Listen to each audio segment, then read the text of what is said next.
Hello, friends. Yes, friends, we're going to fly through this one today. As you can see from the title, Riots, Liars and Eugenics. We're just making a quick point today, and this will be quick, guys, because we've got an appointment in only about 15 minutes. So we've got to fly through this, and hopefully we all will be as it should be. So we're going to start off with the slide here, guys, about the riots. There's been plenty said about the riots, guys. Obviously, the more important event would have been the attack on the children and the woman concerned. I'm not going to go into more detail other than to say clearly there was, a lot of people very, very upset. I think that the government is largely to blame, of course, because of the policies they're implementing and so on and so forth. It's stoking a lot of anger and a lot of resentment and frustration, and then an incident like this will it's putting a match to a tinderbox, basically. So the point I want to make today, guys, as you can see here, these were comments that were put up on a WhatsApp Garda group in the day.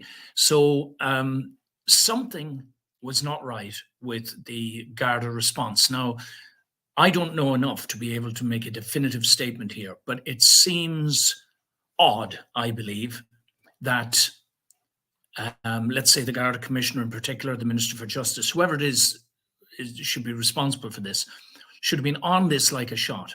But apparently, and the main point to take away from this slide, guys, apparently Gardai turned up on the scene under their own volition. They just put on the uniforms, ran to the scene to do what they could.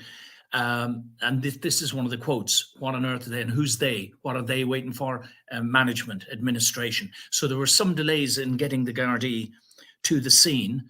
And in context of this short presentation today, it's worth noting that, quote, rank and file Gardaí had voted 98.7% against Commissioner Drew Harris's leadership. Now, again, I'm just making a point, guys.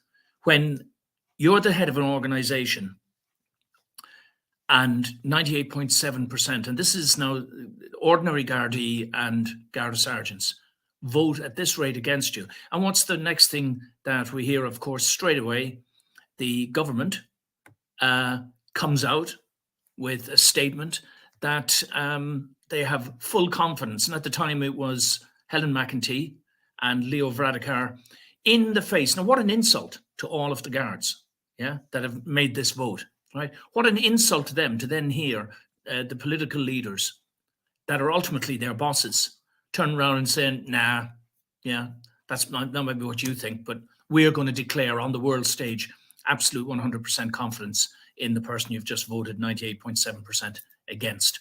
And the same thing is going on here. And I just want to point out here, guys, now they're telling us that Helen McEntee and Drew Harris are going to have to go in front of the Justice Committee. A little bit of an irony here, guys. If you look at the bottom, Fianna Fáil TD and Chair of the Justice Committee, James Lawless. What an appropriate name, I would say, James. Yes, James, you know me and I know you.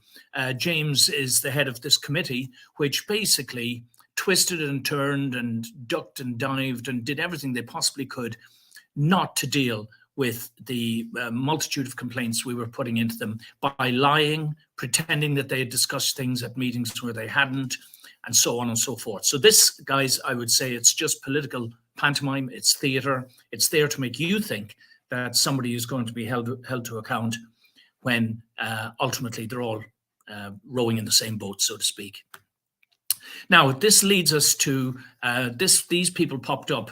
The Institute for Strategic Dialogue. I thought I'll have a quick look at these, guys. Now, it's going to be a bit difficult to read the small print here, but if we, let's see, I'll put it up full page anyway, so that you can take your time and read this when you want to. Now, the reason I've pointing these people out is because they appeared suddenly on RTE as the go-to authority for all things independence and ethics, and you can trust us. Now, I'm just making the point, guys. Again, here's another one on the scene, being given all this airtime by RTE. These are the people to go to now, and they've very broadly written, we're ethical, we're honest, we're decent, we hunt down the real news, you can trust us. And what you want to do, guys, you want to go in there and check. I haven't put it up here, but just go and check who is the first listed funder of this organization. It's the Bill and Melinda Gates Foundation, right? Those of you who are in the know, you know what this means, guys. Same guy who's, I believe, the 80% funder, directly or indirectly, of the World Health Organization, Eugenics, the whole program, all right? So having made this point, I just want to pull up this. Henry Kissinger passed away this week, neck deep in all of political shenanigans going on around the world. Whether or not he is some sort of a hero or some sort of a monster, I suppose it depends on your point of view. But this clip was circulating. Now, it's been out there for a while. It looks very credible, I would say. But it was sent to me. Please read it. I'm not going to read it out here for you guys, but it's claiming that Kissinger was promoting the idea that mass vaccinations of the herd have them pay for their own cull, for their own extermination services, et cetera, et cetera, et cetera. So I went in, and I no sooner shared this with a few friends than somebody advised me that might not be real. So I went in and did some more investigation. And of course, here we have Reuters, false claim, Henry Kissinger quote. Now, it wasn't just Reuters.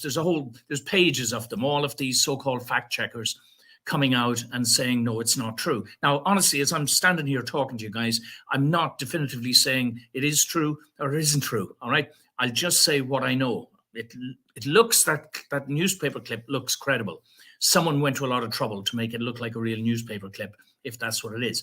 But all of these so-called fact-checking agencies, part of the problem we have, if you go to the book on the top right, page 177, this is where I list some of the fact checkers that have completely lost all credibility because they were bought and paid for by the big foundations, Bill and Melinda Gates, and governments, and the World Health Organization, Big Pharma, you name it. Reuters is right up there at the top of the list. I personally don't give them any credit whatsoever anymore. At one time, they were considered a respectful agency, but then again, so were the BBC, maybe even RTE at one time. Not anymore. They've been proven to be untrustworthy.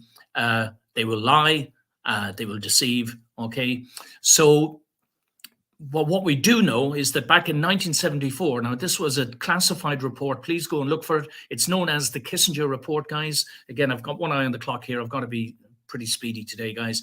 Kissinger Report, you'll find it online. That's the cover page, the title page. And what does it deal with? Well, it's actually, and it was classified for many, many years. And just one section I pulled out of it, worldwide abortion practices. No country has reduced its population growth without resorting to abortion.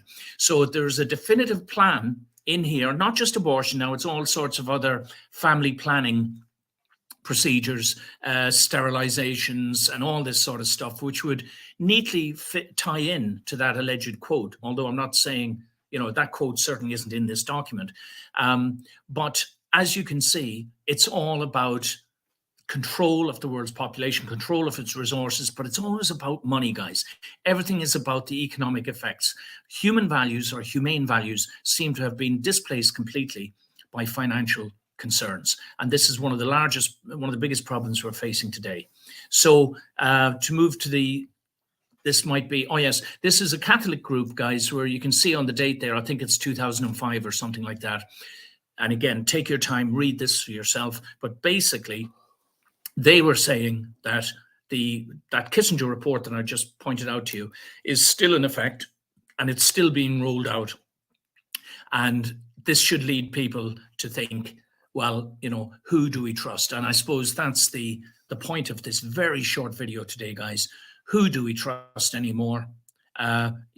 We've got all sorts of stuff. Now we've got the artificial intelligence. Maybe that'll be the subject maybe for next week's discussion, because that is very, very troubling indeed. Once you start to understand, there are all of these tools now and facilities that they can create. They could take a minute of this video, for example, and recreate me saying anything that they like and you wouldn't know the difference. It would take, experts in high tech to be able to go in and tell the difference. Meanwhile, you could be rotting in a jail for hate crimes or whatever it might be. Anyway, guys, just a very short one today for a change. Danny's with me, aren't you, son? Yes. Yeah, Danny's here with me. We have an appointment to keep. So I'll say thank you, guys. God bless. And hopefully this will get up there without too much difficulties.